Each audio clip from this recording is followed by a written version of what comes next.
Eu resolvi incluir esse tópico após assistir um bom filme de western. O filme praticamente terminou por falta de personagens, tantos foram os conflitos e tiros que ocorreram durante as quase 2 horas de filmagem. Mas calma, eu não recomendo contratar nenhum pistoleiro para resolver os conflitos do time. A associação dos dois foi porque eu pensava enquanto via o filme como eu resolveria esse conflito sem mandar bala de um lado para o outro. Para efeito dessa nossa reflexão, é importante ressaltar que um conflito no ambiente de trabalho não implica obrigatoriamente em agressividade. A agressividade requer medidas disciplinares e não vamos abordar aqui. O conflito pode ter diversos perfis, como pessoal, profissional, pode ser um conflito de ideias, de valores, de prioridades, enfim. Se fosse um tema simples, não haveria uma rica literatura sobre o assunto. Alguns aspectos devem ser considerados quando atuamos em um conflito. São eles: a diferença entre problema e dilema. A diferença básica é que problemas devem ser resolvidos, enquanto dilemas não possuem uma solução, possuem a melhor alternativa. Um problema é querer tirar férias na Europa e não ter dinheiro. Para esse problema, você deve buscar uma solução. Um dilema é ter o dinheiro e não saber se vai para a Europa ou se compra um carro novo. Durante um conflito organizacional entre dois profissionais, ambos visualizam o seu oponente como um problema a ser superado para seguir com sua ideia e seu ponto de vista. Entretanto, como agente externo, o apaziguador, o líder, deverá encarar o desafio como um dilema, em que algumas vezes uma parte não seguirá com o seu ponto de vista. Com isso em mente, vai aqui a primeira dica: não tome partido. Identifique se o conflito é de ideias, como eu falei, de valores, prioridades, mais especificamente, conflito com relação a um plano de trabalho, recursos necessários, etc. Uma vez identificado o perfil, foque no conflito e não nas pessoas. Quando você tiver seu ponto de vista, sua decisão tomada, faça uma validação. Inverta os pontos de vista dos profissionais e avalie se isso mudaria a sua opinião. Essa é a forma de garantir que você está optando pela melhor solução e não pelo profissional de sua preferência. Outra dica: permita aos dois o tempo necessário para expor seus pontos de vista. Importante ressaltar que isso não implica em permitir o mesmo tempo para os dois. Um deles pode necessitar mais tempo do que o outro. A terceira dica: é importante fundamentar sua explanação, mas o ideal é que, aplicando as técnicas de coaching, você os ajude a chegar juntos à melhor alternativa. Não pode haver perdedor, nunca, pois esse não se sentirá responsável pela decisão tomada e, mais que isso, aguardará ansiosamente uma nova oportunidade para uma revanche. Outro ponto muito importante a ser considerado está no livro Como Chegar ao Sim, que eu recomendo na bibliografia do meu livro. Nesse livro, os autores defendem o conceito de negociação ganha-ganha, que é fundamental para a manutenção de um bom relacionamento. Conceitualmente, antes de uma intervenção do líder, os funcionários passaram por uma negociação e não conseguiram chegar a uma posição solucionadora. Ao se posicionar como competição, surge o conflito. Em todos os conflitos que precisei intervir, e felizmente não foram tantos, eu iniciei apresentando esses quadrantes e perguntando por que vocês acham que não conseguiram chegar sozinhos ao quadrante solução. Acreditem, essa reflexão pode ser suficiente para que eles entendam o papel que estavam desempenhando e resolvam o conflito sozinho. Ainda referenciando ao livro que comentei anteriormente, é importante identificar a posição e o interesse de cada parte. Posição é basicamente o que expomos de imediato e interesse é o que sustenta essa posição. Uma fábula que retrata bem esses pontos conta a história de duas irmãs que estavam com a posição bem firme, brigando por uma última laranja. E por se posicionarem muito forte no quadrante competição, não encontraram uma saída que atendesse as duas. Ao recorrerem à mãe, sabiamente a genitora perguntou para a primeira: por que você quer a laranja? E a resposta foi bem direta: para fazer suco, ora. Depois ela se dirigiu à segunda e perguntou: por que você quer a laranja? A resposta surpreendeu as duas. Na verdade, disse a segunda, eu só quero a casca para fazer o bolo que você me ensinou.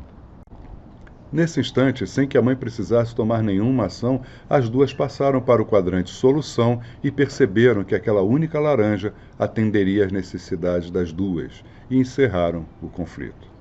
Enquanto argumentavam suas posições, eu quero a última laranja, o conflito parecia sem solução. Mas quando focaram nos seus interesses, o desconforto foi rapidamente solucionado. Nem sempre é tão simples e estruturada a solução de um conflito. Eu me arriscaria a dizer que raramente será assim tão simples, mas conhecer a estrutura ajuda muito na interpretação e na condução. E quando o conflito for com gerentes? Isso mesmo, e quando o conflito for entre você, líder, e um funcionário? Eu vou contar a história de João Carlos. João Carlos foi nomeado gerente de um grupo e, ao ser apresentado ao novo time, conheceu Max, o profissional mais experiente que tinha expectativa de ser promovido para esse cargo de gerente. Max carregava uma insatisfação muito grande com a situação. Estava frustrado por não ter sido promovido e isso gerou um grande desconforto no relacionamento com João Carlos. A maioria das decisões de João Carlos eram questionadas por Max. Havia um interesse muito grande do funcionário em mostrar que a decisão de trazer alguém externo foi inadequada, pois ele tinha condições de assumir o cargo. Com isso, o relacionamento foi muito turbulento entre os dois. O gerente do João Carlos se ofereceu para ajudar, porém ele recomendou que ele tentasse resolver o conflito sozinho. Seria muito bom para ele. O gerente disse que o suportaria na solução desse conflito, porém sem intervir diretamente. João resolveu dar foco no interesse e não na posição do Max. O funcionário visualizava a situação como um conflito com o gerente. O gerente visualizava como um conflito com a posição gerencial e não com ele. Pois se não fosse ele o nomeado, certamente o conflito existiria com o outro gerente designado. A dúvida do João era se deveria acusar o golpe e deixar claro que estava percebendo a atitude de Max, ou apostar no cansaço de Max e ser indiferente, como se nada estivesse acontecendo. João acreditou que Max poderia ter criado inconscientemente um script comportamental e estava seguindo sem muita reflexão. Fingir que não estava percebendo seria uma decisão errada para um líder, concluiu ele.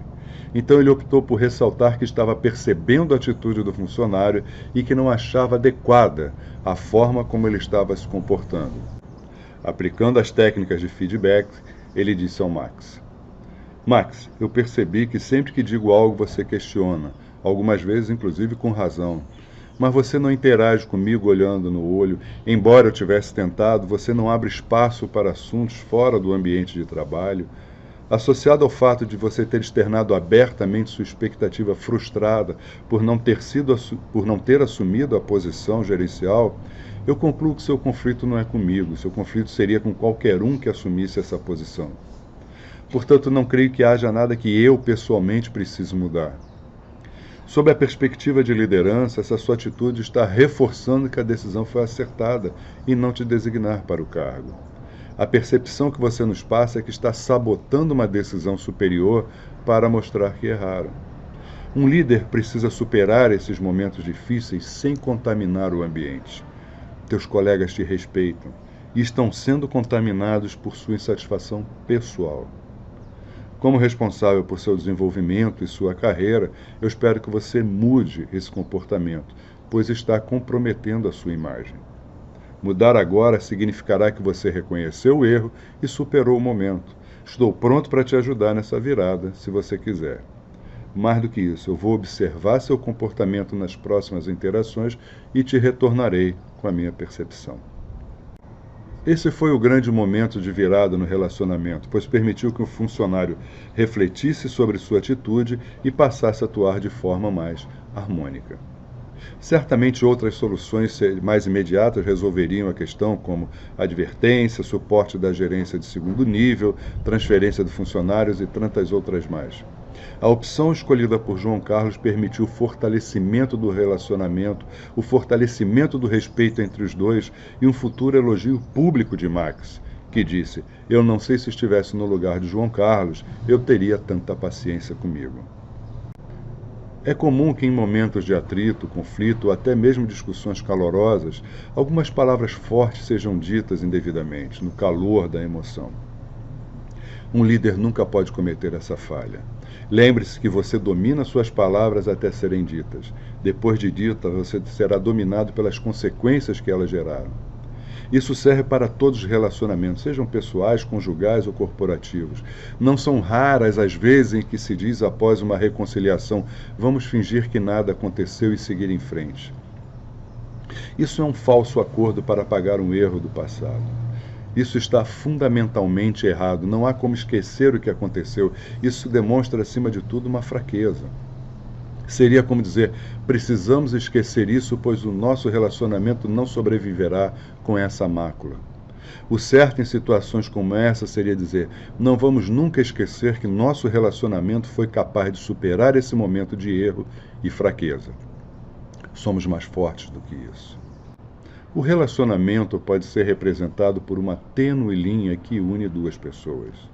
Sempre que partimos essa linha, podemos fazer uma emenda, mas o nó estará sempre visível para que nunca nos esqueçamos que um dia ela já foi rompida. Conseguir encarar e saber conviver com os nós que geramos na nossa vida nos fortalece para que não geremos outros no futuro. E aí, o que vocês acharam do que foi exposto?